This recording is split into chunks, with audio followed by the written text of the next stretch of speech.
Corbitt Wall with DV Auction, here with your feeder flash for Friday, October the 24th, brought to you in part by Strauss.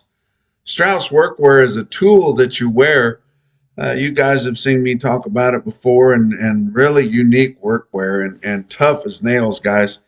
I know a lot of you are probably like me, and most of the people I know, you just get regular jeans and you wear them to church and on Saturday night, and then you get to where you wear them a little more often, then you finally transfer them to work in. But if you get some of this workwear, that's what they're made for, is to work. They've got pockets everywhere you need one. They're built extra tough in the knees and places like that. And just get on to Strauss and check out all the products that they have. It'll be really good ideas for Christmas. We can give you a discount code. It is Corbitt 10, Corbitt 10 is the discount code when you get on to Strauss and order some workwear there. And if anything, it'll get people to stop calling me Corbin if you use it enough.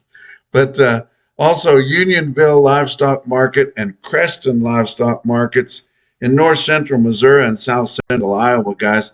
Unionville Livestock Market has been having a special every Tuesday. They've got another special coming up this Tuesday, the 28th, calf and yearling special there. They've been selling them really well in there at Unionville. So if you want to consign some cattle or you're looking for some cattle, get on to DV Auction there for Unionville Livestock Market on Tuesday. Now up at Creston Livestock, they're having a regular sale here today on Friday, and then another one next Friday, the 31st. But then they're having a big special on the following Wednesday. That's a special all vaccinated calf and yearling sale there. It'll be Wednesday, November the 5th. So don't forget about that. The hits keep coming, guys. And after all that drama that we saw on Wednesday with Trump getting pissed off at the guys that come in there and thought they were going to tell him what to do, and then they found out different, that they don't tell Trump what to do. Then he put out a tweet that he probably didn't think best about, and then that pissed off all your cattle producers and kind of insulted everybody a little bit to think he thought we were that stupid. But I think he was just directing it maybe to the established beef guys that he had just met with the day before. But I tell you what, we still had more going on from there. It looked like your feeder board was going to kind of recover there in the early part of the session. But then later on in the middle part of the day, we started seeing all this news about perhaps trying to get the Mexican border back open. You know, they just come at us every day. I mean, guys, quit hitting at us. What do you do most days? Just go back to doing that. Now we're finding out that Mexico's ag minister is coming to D.C. next week, and he's got a meeting set up with Secretary of Ag Brooke Rollins there, and going to be putting out a heck of a case to try to get her to open the Mexican border up to cross cattle into this country. And of course, you've got Texas cattle feeders and those guys down there. They desperately want it open. We've even seen Sid Miller, the ag commissioner from Texas, saying, we can monitor this and we can do it, and we'll just get them in and give them all Dectomax, and we can bring them in. I don't doubt that we could do that. You get those cattle in, they put their hands all over them anyway during some of those intervals where they let the cattle in for a while. They were sorting a lot of them off just for little scratches and things like that. So they got their hands all over them. And I hear that Dectomax works on them. And if they had any lesions or any bumps or anything like that, they could just cut them off and send those back. But I'm not sure that's going to be good enough for the droves of people in South Texas and places that are raising deer and axis and things like that. None of us are athletic enough to treat those with wormer out, and you can't hardly get them in, guys. And those guys have money and they've got cattle too, and I don't think they want it in here. And if we started letting that in, it would just be a matter of time before we would have an active case up here in the United States, and then no telling what kind of a wreck that could be. You know, back in the 60s when they had screwworm, it took them like 4 years to get that thing cleaned up.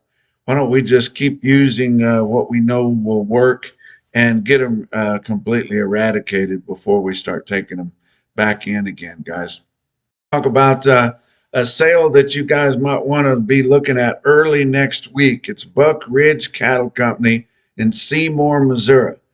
That's my friends there, Mark and Logan Hayden in Seymour, Missouri, and they've got a Angus farm right there. They're going to be selling Angus and Limb Flex cattle.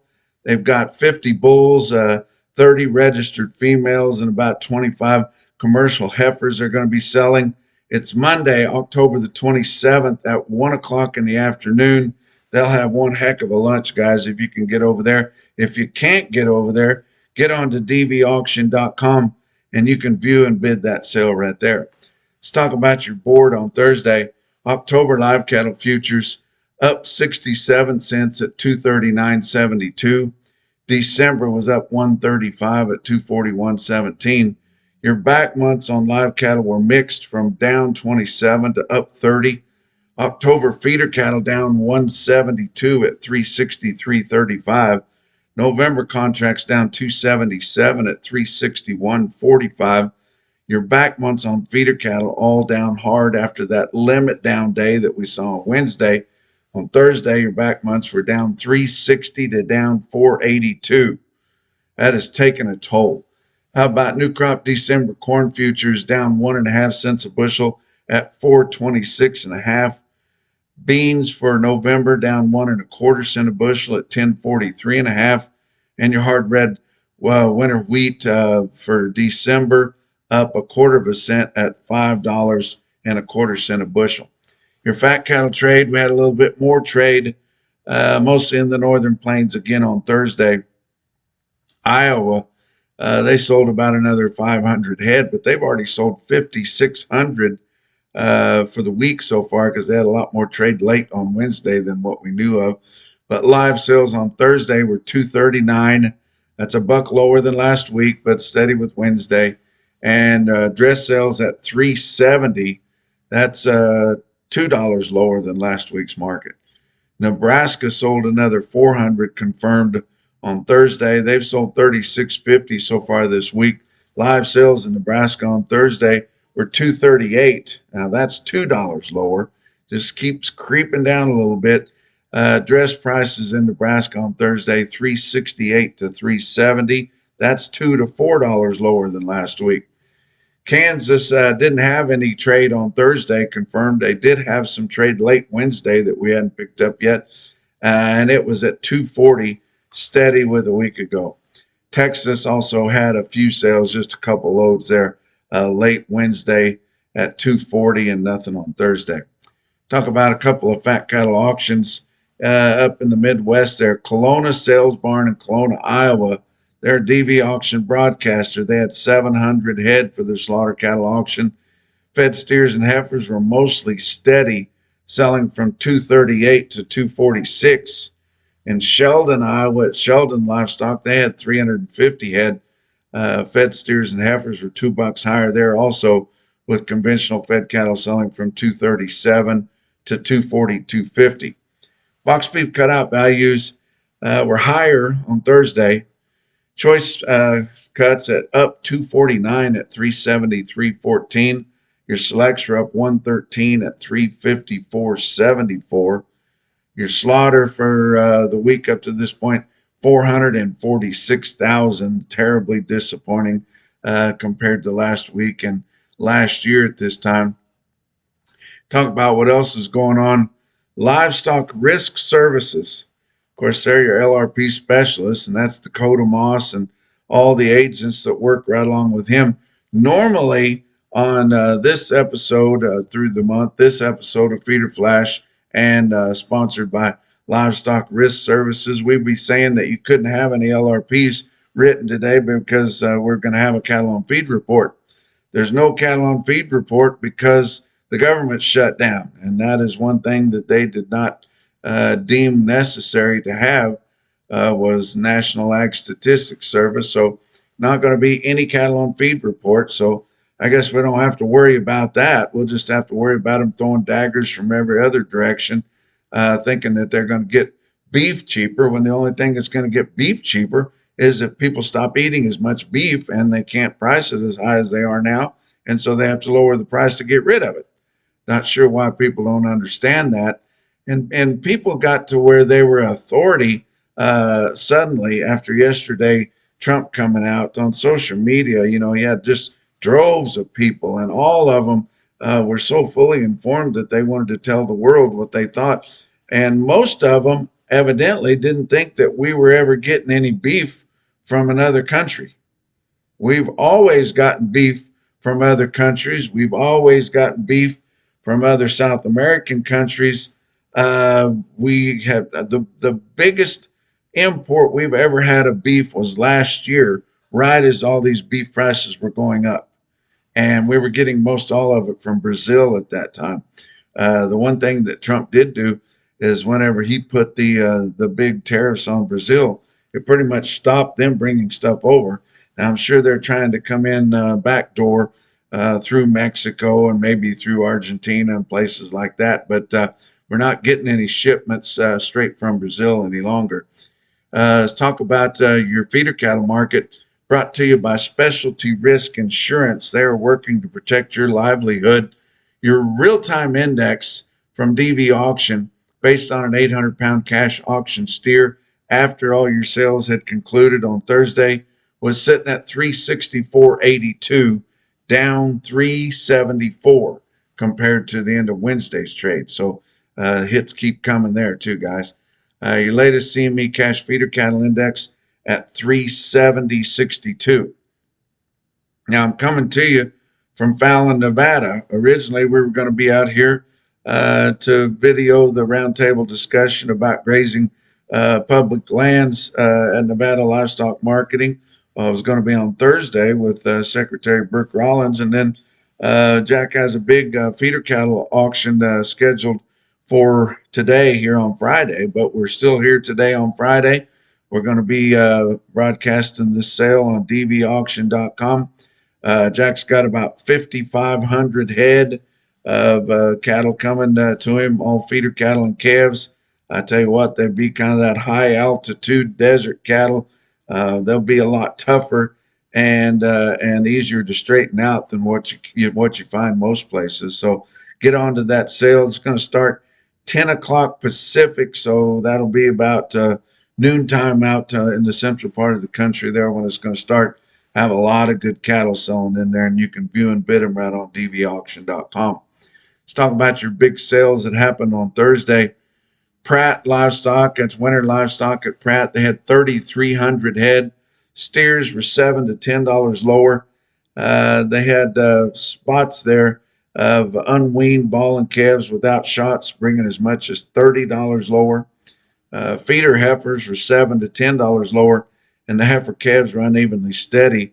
The most impressive quote that I saw come out of Pratt on Thursday was 65 steers weighed 928 pounds at 359.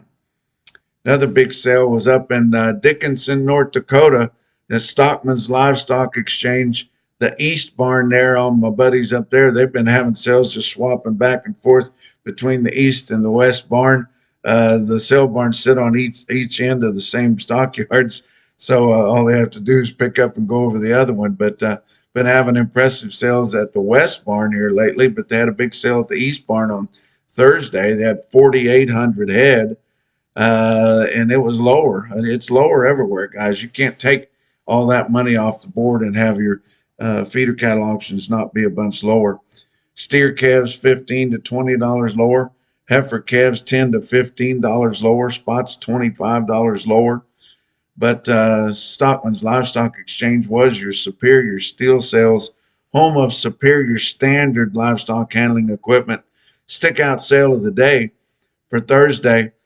You look at this automated market report through Cattle Market Central, and you see your best tested weights. They had 553 head of 4-weight steers. They averaged 462 at 529.63. 1,215 head of the 5-weight steers averaged 556 at 482.22. 481 of the 6-weight steers in Dickinson, North Dakota averaged 639 at 436.83. And 197 head of the 7-weight steers averaged 723 pounds at 403.91. Look at some heifers. How about 168 heifers in the 3-weight category? They averaged 376 with an average price of 509.44. 524 head of the 4-weight heifer calves averaged 454 at 467.22.